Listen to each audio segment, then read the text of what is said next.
Raise your hand and give yourself a big pat on the back if you have made it into the 31st of 32 2023 NFL team previews here on bet.nola.com, powered by the Dattitude Podcast. And you know that my name is Jim Derry without looking at your screen. Good for you. One more to go after today.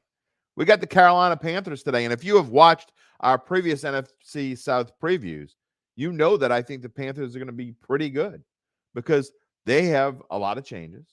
I think good changes. They also have fairly easy schedule, really easy schedule, and we're going to get to all of that and more.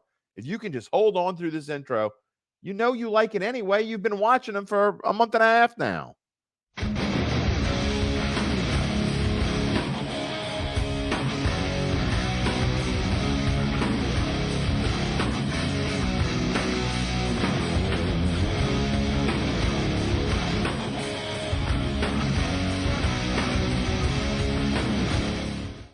Well, you've made it.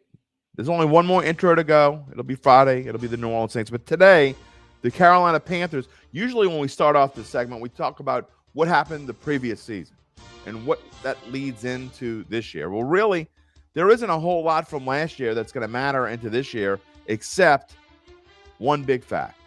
And that fact is the fact that they fired Matt Rule after 4 weeks and named Steve Wilks, their defensive coordinator, as interim head coach.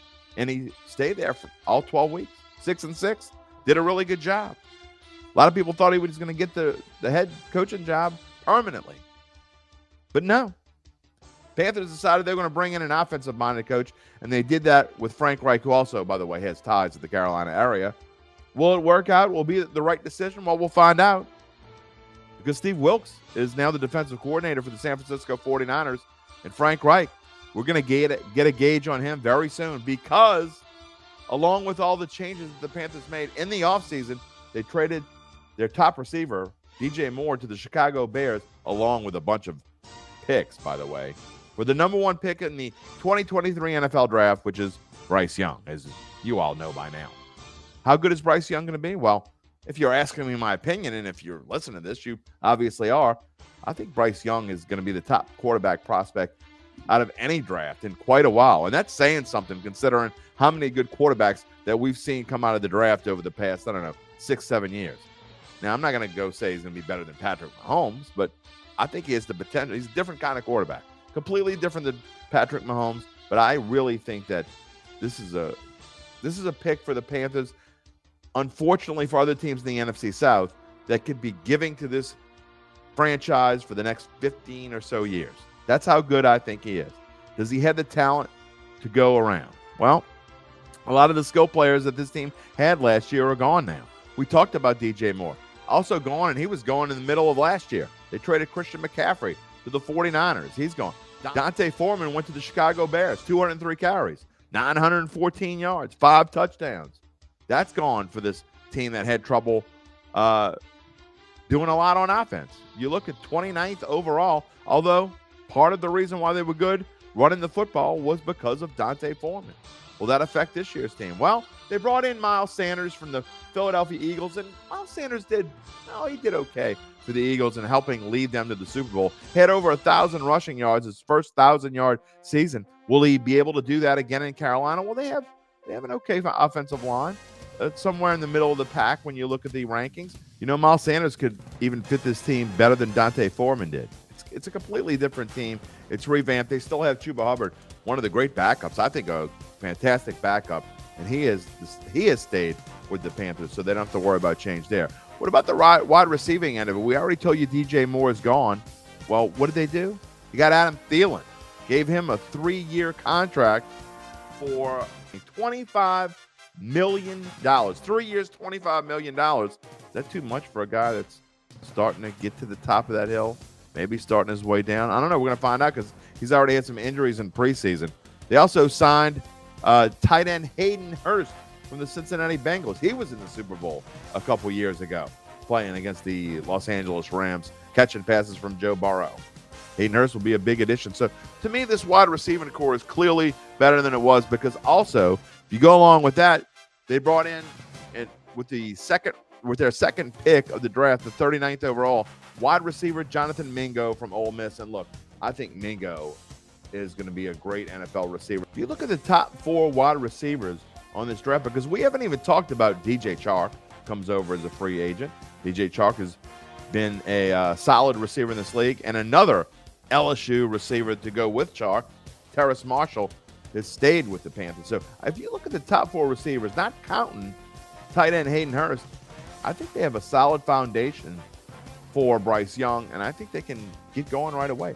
I clearly think that this 29th passer rating, even if it only goes up to like number 21 or 22, I think it could be significantly better. If the running game stays anywhere near 10th, you're talking about an offense that is immediately upgraded.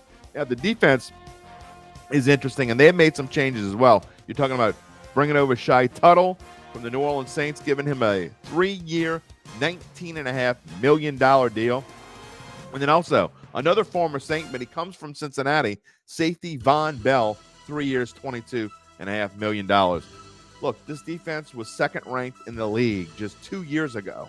Last year, they added a 2 on the top front of that number, 22nd. But it was because they couldn't stop the pass. Well, we always look at the top right portion when we get to the schedule, 27th toughest, which means, let me count them, 32, 31, 30, 29, 28. Yep. 6th easiest schedule in the NFL. But yet it's still the second toughest in the division. Well, it should be, because they were in second place in the division at 7-10. Starts off with Atlanta. You like that it's 2 division games, because I think we're going to find out early on how good is this team. Are they going to go to Atlanta? They're an underdog in week 1. Are they going to be able to go to Atlanta and surprise some people? Then they get home, have their home opener, Bryce Young's first game at home against the New Orleans Saints on a Monday night before traveling to Seattle, which basically is a short week, and you got to go to the West Coast. So that's not easy. And then home for Minnesota and at Detroit and at Miami. Those first 6 games, to me, that is the scariest part of this schedule. If they can get past this, if they can get out of here like 2-4, or maybe even 3-3, I think that will tell us a whole lot of whether the Panthers will be legitimate contenders or not, because then you get your bye week, and then you got some real winnable games. They should be favored at home against Houston, unless they're 0-6, or maybe even 1-5. Then they might not be. But you would think they would be favored against Houston, favored against Indianapolis. It'll be pretty close to even on a short week at Chicago. Bryce Young against Justin Fields. That'll be fun. Then home for Dallas. Obviously, they'll be underdogs there, and at Tennessee. And then go to the second third of the season, and you're talking about at Tampa Bay, at New Orleans. They play 3 of their final 4 games at home: Atlanta, Green Bay, at Jacksonville, Tampa Bay. You can't tell me all those games are winnable. I'm not saying they're going to win those games, but they're all winnable. And with this new offense, I think the defense is going to significantly improve. And again, if you watched my NFC South predictions the last 2 days, you know I think that the Panthers are either going to be first in the division or second in the division. But I do think, I'm not going to tell you whether I think they're first. I will give you a predicted record, and I'm going to give you major value.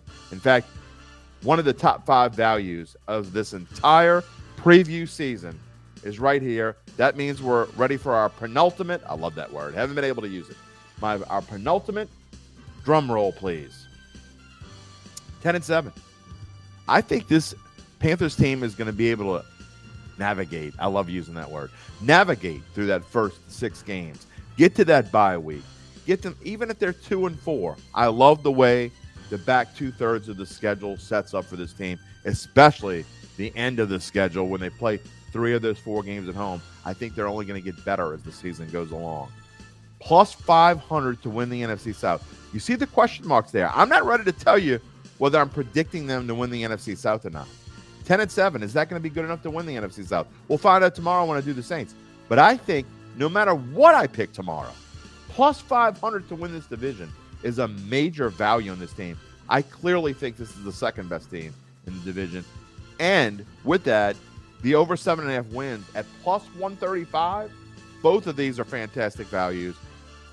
You know how I always say I'm not running to the window? Well, if I could run to the window to bet these 2 things, I would. But I have a phone. I don't need to run to the window anymore. Betting both of these for sure. Great values. Again, tomorrow we'll finish off our previews with with the NFC South, a little drama. Am I going to pick the Panthers? Am I going to pick the Saints? And thank you for joining us for 6 weeks. Why would you miss tomorrow? Got to come back.